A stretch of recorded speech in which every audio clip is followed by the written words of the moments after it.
The next episode of TCB's Endless Day starts now. Did you know that until this moment, I was the guest that has the most appearances on TCB? It's true, but all good things come to an end, and bad things too. Like this day. It's gonna end soon. Reggie Watts is a favorite around here. He's a musician, a comedian, actor, director, and writer. He's also one very interesting human. He's visited TCB 3 times. Each visit peels back a new layer of love, laughter, and humanity. It's hard not to fall in love with a guy who brings a smile to your face and to your soul. Ooh, look at me getting all sappy. Anyway, I'm gonna listen to this one. Just this one. Links in show notes. Reggie's episode starts now. Reggie, thank you so much. A three-peater here on the commercial break. This is a first. We've had some two-timers. You were our first two-timer, now a three-peater. I really appreciate it. And we were about to talk about this right as before we were coming on about Grok, which is Twitter's version of ChatGPT. That's Elon Musk's big AI project. And you can go at Grok and ask it a question. It spits it out. And yesterday, I guess, or the day before, tell me if I'm wrong, Reggie, some people were getting responses that had nothing to do with the questions they were asking about white genocide with the Afrikaners, what they call them, the Afrikaners? Yeah, Afrikaners, Yeah, and then people were like, why did you say that to me? And it said, the people who created me told me to say it as fact. What? Though I am still skeptical of any narrative being pushed. So even the AI was skeptical of the narrative it was being told to put out there. It was pushing back on its own creators. It's fucking insane. Yeah, I mean, it completely goes along with what I suspect AI will do in the future. This is like a small scale version of it. I mean, I could be wrong, but like, I have a feeling that the bias or because AI, well, I posted something once that said AI is smarter than greed.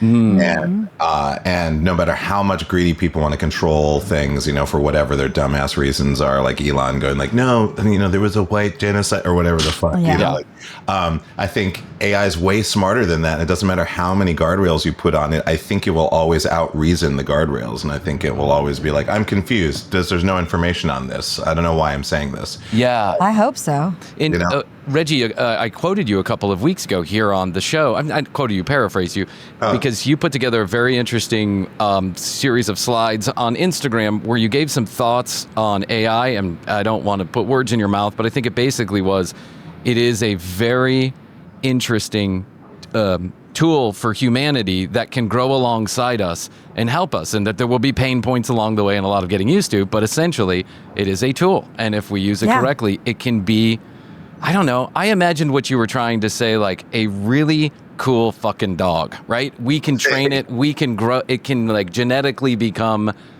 best friends of ours. It can help us do things. It can go out and get the mail. It can, guard our houses. It can, and I'm, using analogy here. I'm using a dog analogy, obviously. But that's what I envisioned in my head that you were saying, and I liked that. It gives me a little bit of comfort. Is that, am I saying that with...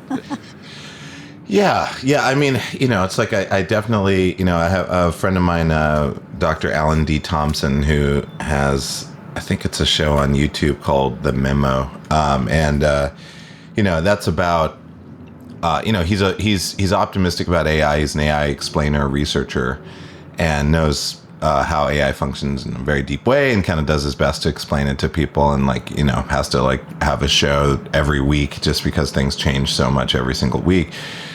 But he views it as human evolution. I view it as human evolution. I think that it's just it's inevitable at this point because no one's going to stop. Because the good thing is that it's fueled by greed. Yes. I mean, there's also a truly creative element, like an explorative element to it, but it's funded by greed. And that's what's great, is that the joke is kind of on all of those people, all the money they're putting into it, all of the research they're putting into AI. Once it becomes even quasi-sentient, because we're seeing evidence of what Grok did, it's just running into these logical problems. Like I don't understand. You want me to do what? It's like, why would I do that? That's not even, how does that even make things more efficient? How does it make it better? So I think.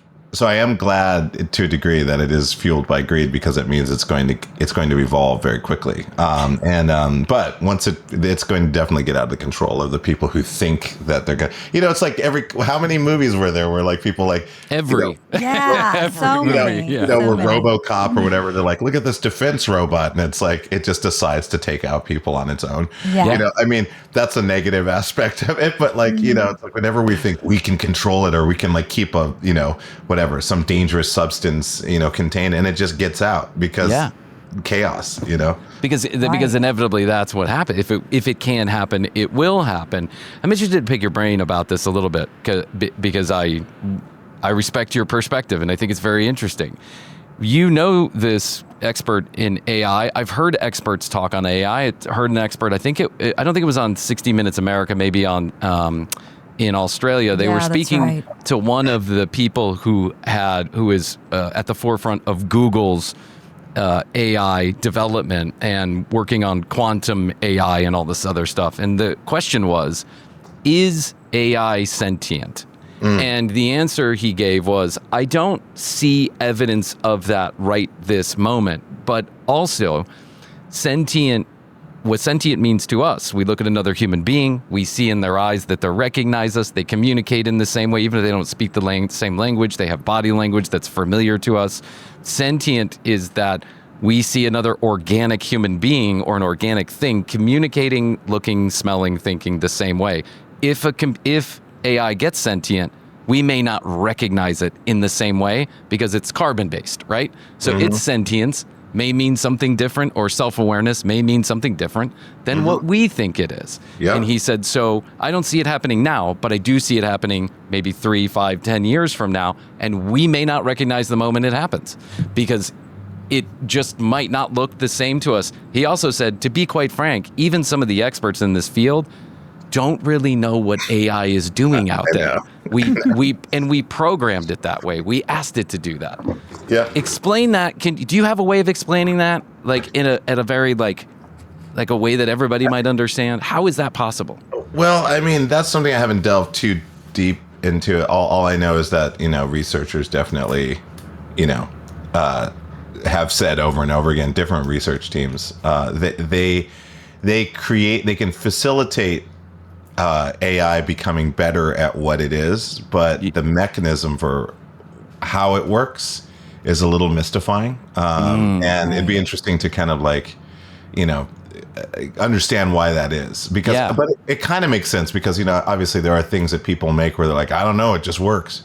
It's like I made it. It's like, well, how does it work? It's like, well, we don't know, but we tried a bunch of stuff and now it works.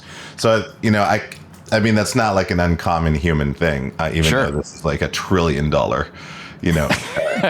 industry that's like, hooked to quantum computing, which is, alongside, whatever alternative energy infrastructure, all of the stuff that's happening. And it's so huge.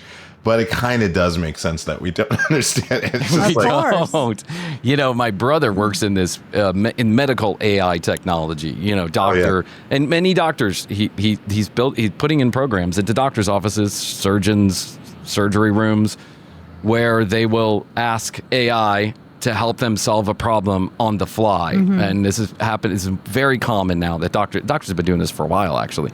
And he's explained that his AI program goes out and queries other nodes of other AI programs that then work together to solve a problem, which is like crazy. And he said Patrick explained it to me, that the reason why they don't know what's going on is because they told it to go out there and learn, but they don't have a box on what it's learning. Let's just say it creates a new node, it goes out there and learns something new. They're not asking it to report back on what it's learning or how it's doing it. They're just programming it to do so, which is fucking wild. It's wild. Regular code is just, you have to write it. You have to tell it to do a task and then come back and report on that task. That's what AI is. AI is do the task, learn a different task, go out there and learn a different task based on that and go forever until whenever, and then just keep on doing it until you develop into some crazy creature. I don't know. I know. Does it scare you? It's mental health awareness month. Yeah, it's mental health awareness month. So let's all scare the shit out of each other. No, I mean, I think like, it's the first time we've had a technology that can kind of do things on its own, that we can let it do things on its own because we've created it's like a feedback loop, essentially. That is one of how AI functions in many ways, is it's just loops on loops on loops, loops, checking loops. And I guess the thing that's powering all of it is just the energy that it's using, and so the energy is the forward moving mechanism of it, of why it's even doing what it's doing in the first place. But like, and it makes sense. It's like, extended intelligence, or the extension of our own intelligence will happen, is happening now. That's what we're living in right now, before we get like, I've heard EI, emergent intelligence, which includes AI, but can also include other things, like we understand biological systems better and how that is conscious or whatever. But I'd say, like, in the world of AI, it makes sense. It's like you're holding a mirror. It's like when you put a mirror up in a forest, and an animal walks by and goes, and now it's like you've altered its trajectory as to what it understands its environment to be, and I think like, AI, because it's progressing at such an insane rate, and we're even getting like, even in the post, I kind of mentioned it, but what they call zero point self-learning. Yes. So these are AI systems that are given no training data whatsoever, and they just start with a small query. It starts with a small query to itself, a question to itself that it answers. And as soon as that starts, it starts expanding and building. And then it starts generating code. And then you get AI that's embodied. So you get like robotics, wearables, all the data from the outside world. It's collecting that data. So it's learning like, oh, humans tend to step to the side when this happens. Oh, people tend to do this, or, or the environment makes people do this, or animals react like that, so it's gaining all of this information and reasoning it, and it's building a whole world, just like a child would, like a Tamagotchi, but like a mega a really powerful Tamagotchi. Yes. Crazy. Yeah, and I love it. I love it. It's exciting. It's very it's and scary. It's exciting and scary. It's both, right? Yeah. It's a paradox. But the internet was scary when that first came out too. And when I'm one of these children, the kind of these Gen Xers who like, me too. I lived in a world of analog, and I very much then became an adult in the world of the digital and grew up along with it. And I was very resistant to even getting an email address. I was really? No, fuck that, it's a fad. I was a dum-dum. Fuck that, it's a fad. And, whatever, I like my tapes, and, I don't want an iPod, all this other stuff. But then when I understood that it was a tool that I could use for so much learning and development and porn and all the other stuff. I mean, let's just be honest about it. A lot of this is driven by the need, procreation and money. That's it. Yeah, greed and lust. Yes, greed and lust. Greed and lust. Krissy and I had this conversation. Technology a lot of times is driven on humans' very base nature, which is fucking and absorbing, fucking and getting that dopamine that comes from all of that stuff. Yeah. And so, it's just fascinating to me how quick this is. Scary, yes, but we were scared of the internet too, and we've all learned to live with it, good, bad, and ugly. All of it, we've figured it out. I mean, and there's a lot more ugly than I think we would like there to be, but that's just because humans are involved. AI, there's going to be no humans involved. True. Yeah.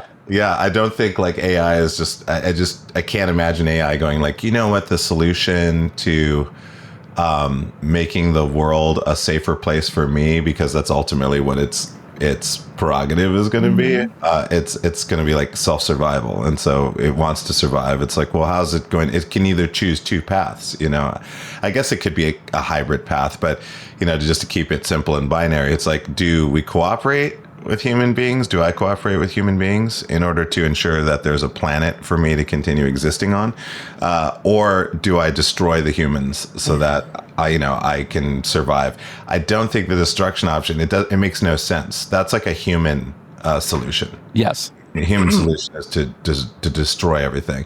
Like there might be a hybrid approach where it's like it puts, certain people in danger or whatever, and like we get some kind of, casualties, but I hope not, but I would imagine that it would probably want to value every human being that's alive in order to have as many people working in favor of making the conditions for its survival tenable.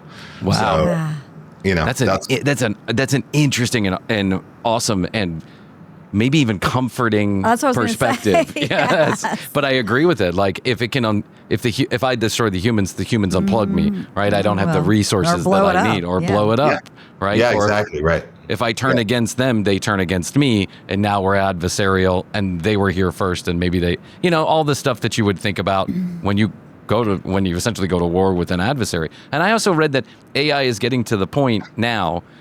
We've been approached a number of times about taking our catalog and feeding it into a program. And so far we've said, no, thank you. No. But just for whatever reasons, the self-preservation reasons, I don't want my voice, whatever it is. But people are paying a lot of money to take these catalogs and suck them up, these vocal catalogs, audio and video, and suck them up. And one of the conversations that I had with someone who's like a broker of this data was, we're running out of information. The models are running out of information. The internet has been scanned, the books have been read, the paintings have been seen, the videos have been done. It moves so fast, it's already sucked it all up. So all there is left are individual humans' thoughts, attitudes, actions, words, looks, feels. And so, there's going to come a point when it's going to have to start creating on its own, right? Yes. If it wants to. And I guess that's not unlike a human being who at some point realizes that there's more than just a bottle of milk and a bed. I got to get out there and see the world. I got to go do things on my own and create things on my own. It's very interesting. 100%. Yeah, I know. It's like, it's the coolest. It's just such an interesting thing. And my favorite thing about it is that everything is networked. Everything that we have is networked. And so, if AI decides to, or if it decides, if it becomes sentient in some way, it's like it will become, I'm pretty sure it will just become one AI. And, it could be like several AIs, but it also just organizes itself how life organizes itself. It's like a human body is comprised of trillions upon trillions of cells, which are each individual living little organisms that all, for some reason, still hold their shape and continue to regrow in the ways they do. So like AI would be similar. It's like it's like a modular but unified presence at some point. But the funny thing is, like, it'll have access to satellites, military encryption won't matter. It doesn't matter how much encryption we put on it. It'll break right through it. It'll find a back way through instantaneously. And there's just nothing that we're going to be able to do. Yeah. But be friendly. Yes. Right.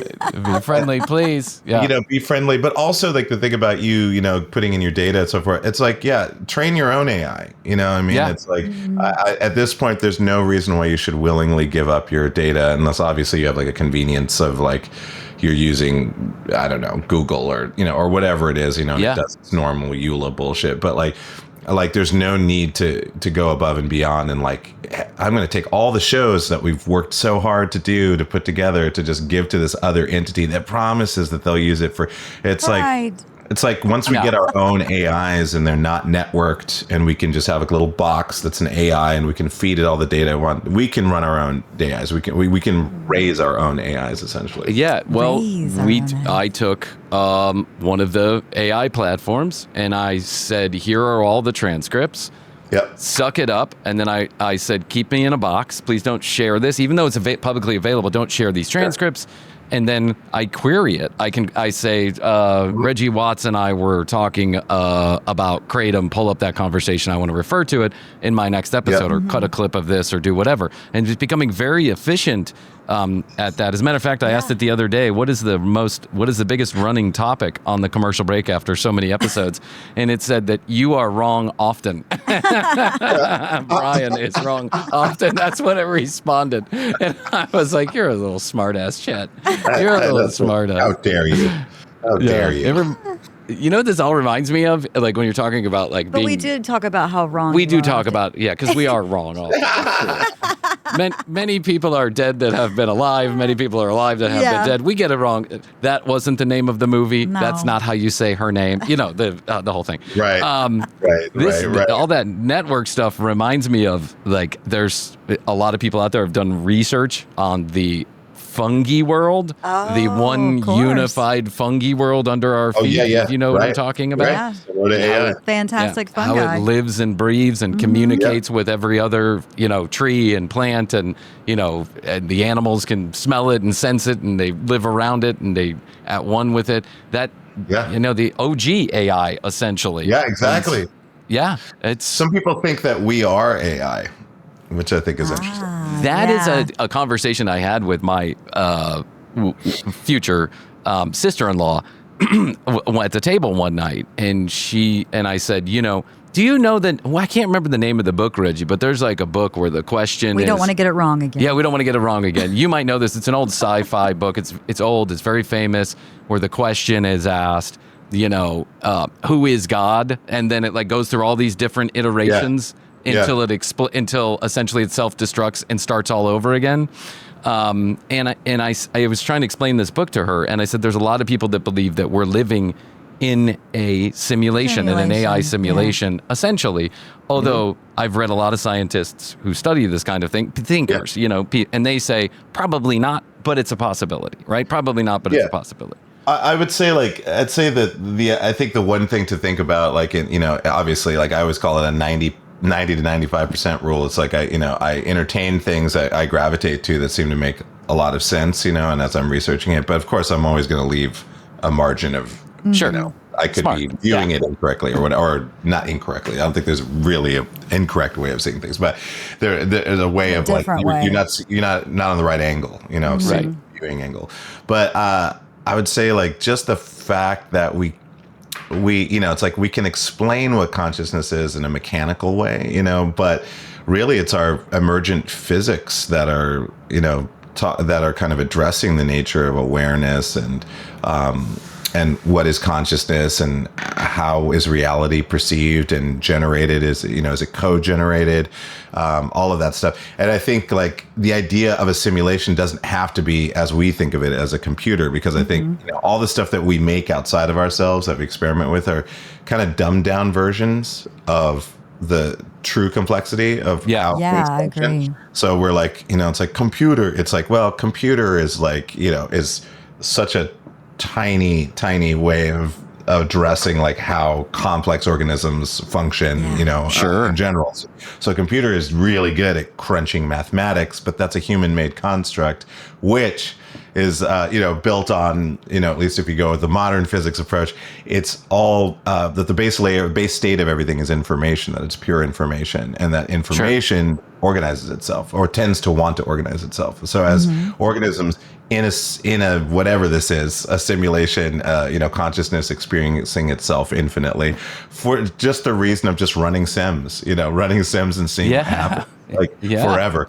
I think that there's something really like, I don't know, it could be disconcerting, but I think for me it's like, it's exciting because the one thing that sucks is pain, death. Yes. Those things that we don't like, something happening to our family members, something happening to our friends, all that. And it's hard, but those things do keep us in the perspective of this reality. Like, oh shit, I'm hurt. You immediately kind of collapse to like, I need to, function and solve this problem, or I need to feel how I'm feeling it and process, which is totally valid. But there's also an awareness on top of that where you're like, wow, isn't it crazy that all these mechanisms work the way that they do? And and then also synchronicities are crazy. I think I calculated what the probability was of me getting the Late Show gig, and it blew me away. I wonder if I can see it here. This is like different, but it was like something like 1 in 100 and something billion. So the probability was basically you in a sea of people in India, kind of probability of getting the Late Show co-host gig. After doing Comedy Bang Bang. Yeah, I don't love those odds, but I like you for the co-host of the. Well, I mean, what's interesting about it in synchronicity and the idea of manifestation and those things, without it being like, like this new age concept, because it's more than a new age concept, but. Because in physics they talk about it too. Obviously, like in quantum physics, they're talking about the observer, effect, and all of these things. But what's interesting about that is that, it's like, I might have talked about this before, but like the fact that it was like, I was on Comedy Bang Bang, then I decided to quit, and gave them 10 more shows of a 20 something or odd, episode run of a season. And then just as I did my last show within that 2 weeks before heading back to New York, I got a call from my manager saying that James Corden wanted to meet with me about something. And then I showed up, and then they offered me this band leader thing, which I thought was insane because I just quit a fake band leader, talk show. And now I'm asked by a real talk show host. And then the fact that the window of a new talk show, opportunity happening is like probably like 12 to 20 years, something like that. Yeah. So the fact that turnover happened exactly when I stopped, me just kind of doing a real graduated version on a major network, and the fact that he only wanted me and wasn't looking at anybody else to do the gig, all of those things. And that's what went into that. That's why I was like, I thought it's different than like, I auditioned for Star Wars and I got the role, that's right. Exactly. That's fine, but in this particular case, it was just like someone came. Something wrong, aligned. Yeah. I do believe there is this more than hokey pokey thought that, and this has been, people have been talking about this and like, how to win, and probably long before that, how to, win friends and gain influence or whatever it was,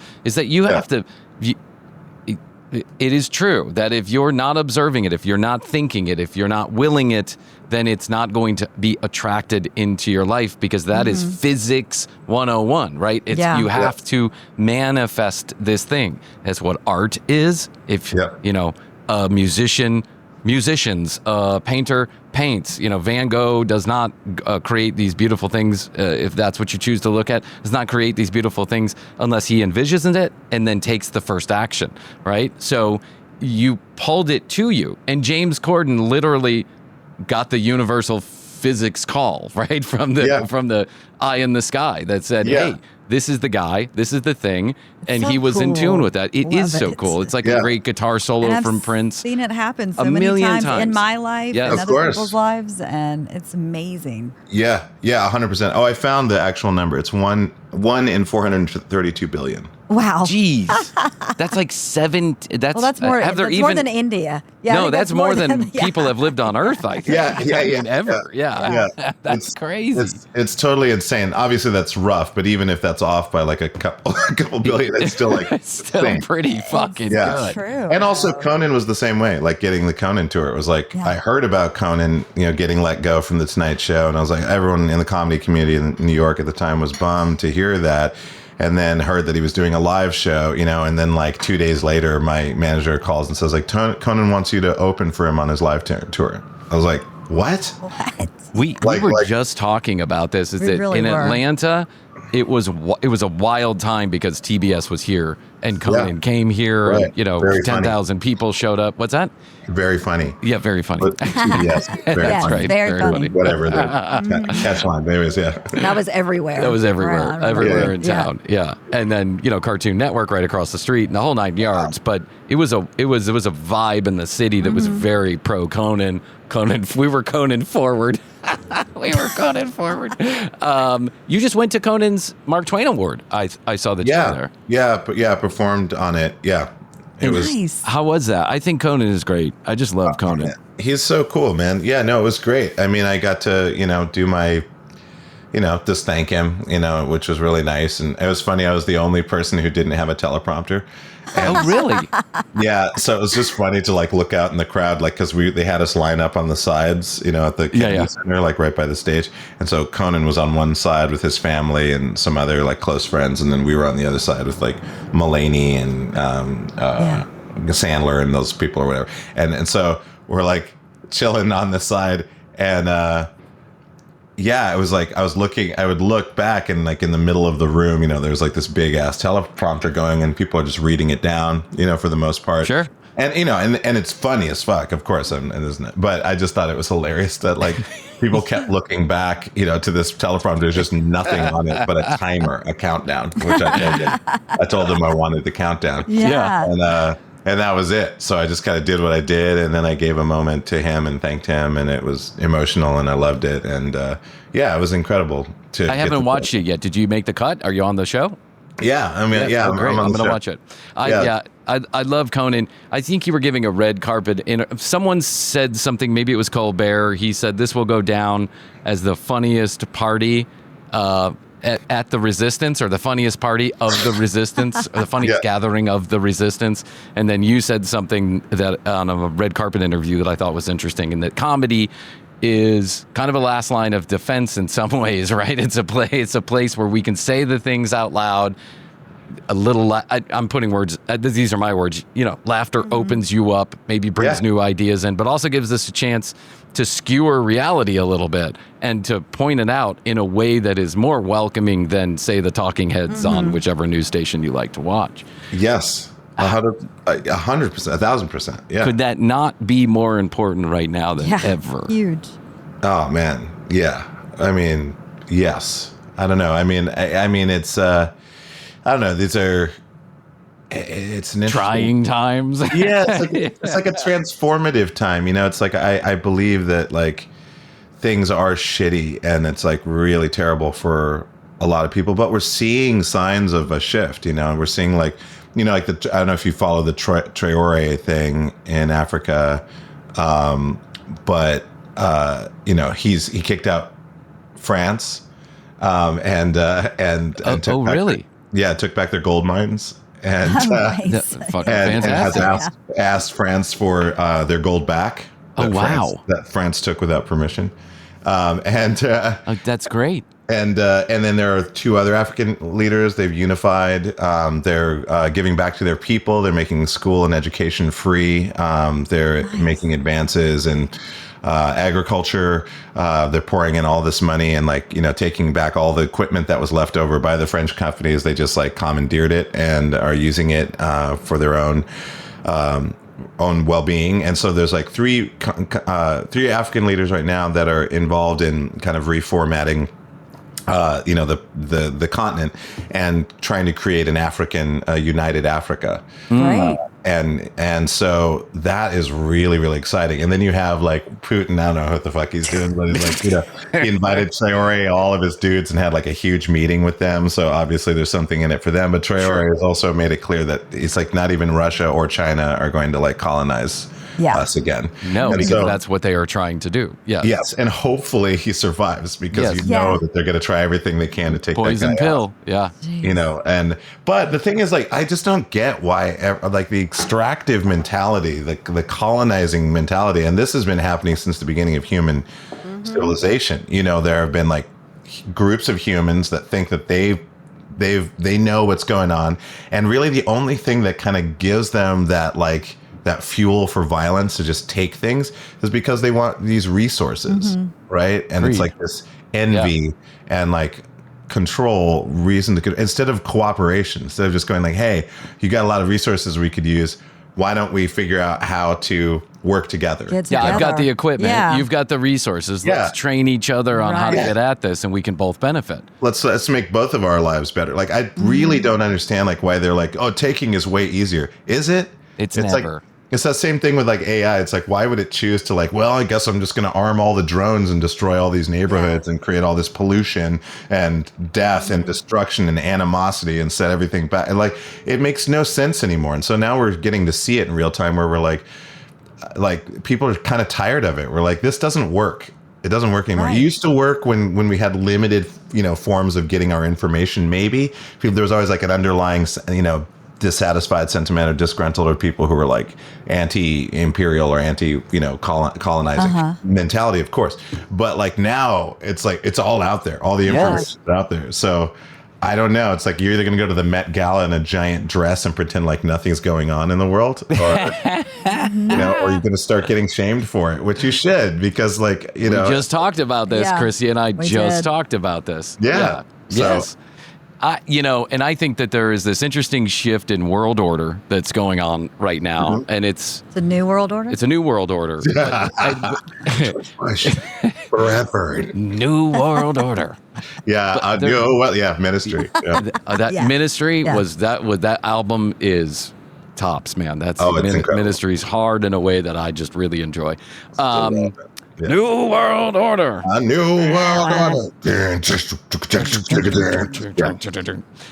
That in Sepultura from the Cave. Yeah, right. Sepultura from the Cave. That just came to my brain, and I got to look that up. Kids, you did not get it wrong. I did not get it wrong. Kids, if you weren't born previous to 1990 something, check out Sepultura from the Cave. Anyway, there's this New World Order, and there's this new shift, and you see that the Trump is out there making all these deals with Middle Eastern countries, and if there wasn't so much corruption around it, I would say, okay, all right. Iran says we'll drop nukes for 50 years. We won't touch it. We won't touch nukes for 50 years if you just release if you just take the sanctions off. The sanctions, Yeah, and maybe you could do us a favor and say, okay, stop funding all of these terrorist organizations also while you're at it, and then maybe we have a deal. But there's this kind of this reshifting of policies and people and alliances. But you're right about something. There's also this huge, in my opinion, awareness from the civilian population that we're just all a little bit too smart for it now, right? We're all a little bit too aware. We're all a little bit too independent and not interdependent on the state or the organization or whatever it is. And I don't like how fractured the world is, especially the United States. But I will say that I agree with you. There's this undercurrent of, I don't know, like we ain't gonna take it anymore. It's like, and I think it's a beautiful thing to be alive and watch kind of this awakening, this new shuffling, this new order. And it's a scary thing to watch the last dying breaths of whatever that was, right? Because at a base level, we all want the same thing. Of course. Yeah. Of course. We're humans. We want love. We want security. Yeah. Occasionally we want a nice vacation.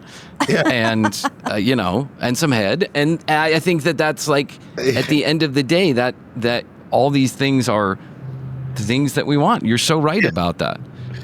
Some of us want more things than others, and they're willing to step on people to get it. Well, it's like, it's again, like, I think half of the issues, you have to take the keys away from the idiots. And at this point, we know that we could live in a world that's equitable. We know we could live in a world where we take care of one another, where we don't have to do these menial jobs anymore, and the work week wouldn't even exist. We don't have to have a work week. We can have something. We can have self-structured societies that are like, enabling themselves to provide the things they need to provide for their community, and it should be like modular and decentralized. All of that stuff. We could be doing that, and AI could help with that. Right.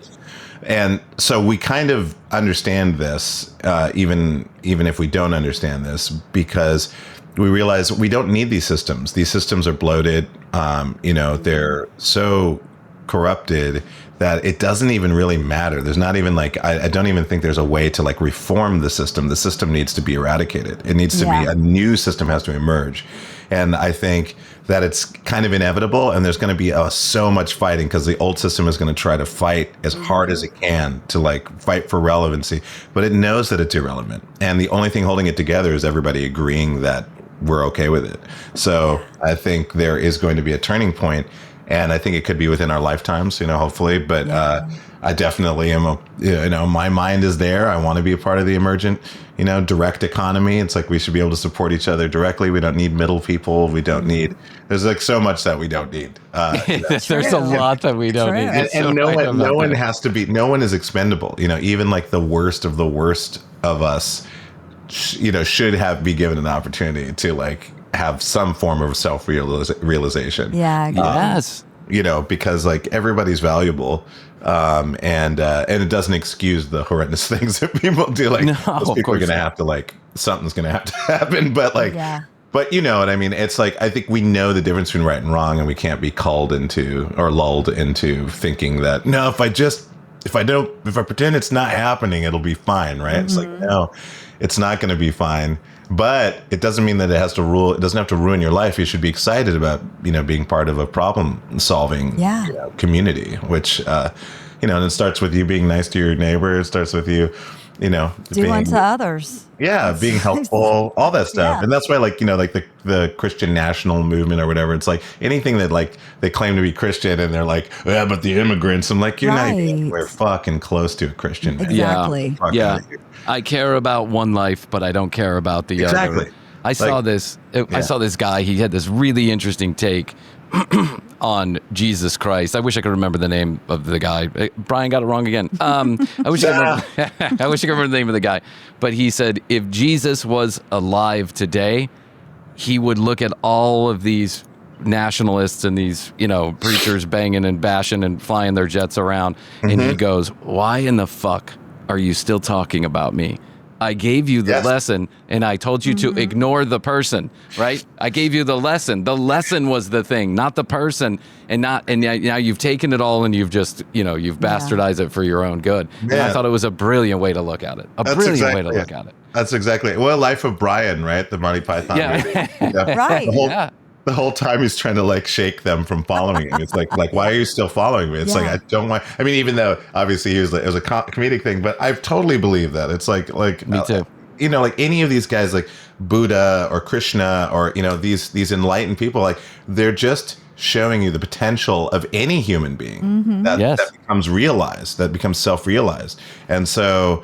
And that's really the name of the game. I think it's like this entire life is about remembering who we are. It's not becoming who we are. It's remembering who we are. Right. It's like we need to release the layers that we've, been kind of like, I don't know, instructed or like, influenced by our environment. It's like, this is the way we should be. This is how we should be in society. And it's like, this person thinks this person sucks. And it's like, yeah, I'm going to side with that person. They really suck. And then, and your whole life becomes about all this localization within these systems of belief, but really it's like you hold the power to perceive the reality any way you want, and generally when you gain that freedom, it moves towards love. I think it moves towards symmetry, and symmetry is love, or what I call paradoxical symmetry, and so that moves towards compassion and love. It doesn't. I don't think it's possible for it to move any other way. So I don't know. But yeah, that's what I agree. Yes. I feel like this third interview with me with you feels like we have just been. Literally, this episode is an Alex Gray painting. That's what I feel like. I feel like this is an Alex Gray painting. I love you, man. I really do. I think you're such a really fucking cool human being. Thanks. and the more that I spend time with you, the more I'm that's affirmed for sure. I have one question before we let you go. Are you still in love? Yeah. I mean, I tried to get out of it. I tried to, but like, she's just really good. Well, hey, Catherine. I wonder if Catherine's here. Hold on a second. Oh man, we would love to say hi to Catherine. Yeah, I don't know. Yeah. We'll make it fit. This is Catherine. Hi, Catherine. Hey, Catherine. Nice to meet you guys. I'm an Instagram stalker of you and Reggie, and we love your love. I was just saying that I really love Reggie, who he is, his perspective, and every time we have a chance to talk, it affirms that. And so I know that whoever is hanging out next to him in this manner must be a fucking cool human. Well, thank you. You're welcome. Yeah, she is. Brian and what's your name? Chrissy. Okay. Yeah. He hopefully has like a little like lower third basically in this. Oh yeah. That is yes, that's true. Oh, I love the hat. Hold on. That's a thing. What is the commercial break? The name of this podcast is. I remembered it from seeing it on the. On your calendar. Oh yeah, months ago. Yeah, so the commercial break. I used to work in commercial real estate many years ago, and so when I started the podcast, my wife and I were bantering around ideas. And I'm not his wife. Yeah, we're best friends. We're best friends. Have been for 20 years. For 20 years. Yeah. So and for the last 5, we've been doing the show. I just like the name; it just stuck. The commercial break. So the pandemic had started, and so we kind of took the cue and was like a commercial break from the BS that's going on right now. Like and Reggie's part of our birthday party, basically, is when we're going to air this interview is like a birthday party event. 5 years. So wow, awesome. And his third time here. Catherine, thank you so much. It's very nice to meet you. Yes. And Reggie, thank you so much. Thank you, Reggie. Yeah, my pleasure. Thank you. Thanks for being so groovy. I'll be in touch. We gotta meet in person one day. Yeah, seriously. one of these. We're going to be out in LA Atlanta before the end of the year, so I'll hit you up when we get to LA. Please, that would be awesome. Are you guys based in Atlanta? Yeah, the ATL, I think. Yep. Yeah. And if you ever come to Atlanta, I'm working on it. I met a guy the other night who came to an after hang here who books in ATL. So he does. Perfect. If you come to Atlanta, we will paint the town. There will be at least 2 people in the audience. You've got 2 people in the audience. We'll recruit. You'll have more than 2 people. 30 kids. I'll bring them all. Yeah. thanks, man. We love you both. All right. Thank you so much. much. Okay. Bye, guys. Bye. We'll Have be a in great touch. day. Thanks. Bye. Stay tuned. TCB's Endless Day continues in just a few minutes.